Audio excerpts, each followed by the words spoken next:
చెప్పు. Happy Christmas. అందరికీ happy Christmas. Merry Christmas. Merry Christmas. Happy anniversary mom and dad. Happy anniversary open your. Happy anniversary అమ్మమ్మ తాతయ్య. Happy anniversary అమ్మమ్మ తాతయ్య. ఇప్పుడు కేక్ కట్ చేసేద్దాం. అందరికీ happy Christmas and merry Christmas. క్రిస్మస్ని అందరూ మంచిగా జరుపుకోవాలని కోరుకుంటున్నాను.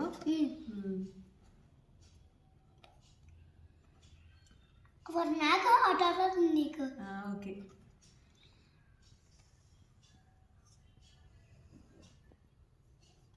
నాకు తినిపించు.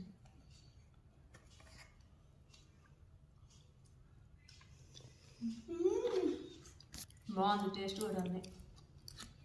టేస్ట్ అయితే సూపర్గా ఉంది. ప్లమ్ కేక్ నిజంగా బాగుంది. నేను నచ్చితే లైక్ అండ్ సబ్స్క్రైబ్ చేసుకోవడం మర్చిపోకండి. అందరికీ ఇంకోసారి happy and merry Christmas and happy anniversary mom and dad. Bye bye. Gruhi, నువ్వు సబ్స్క్రైబ్ చేసుకోమని చెప్పు.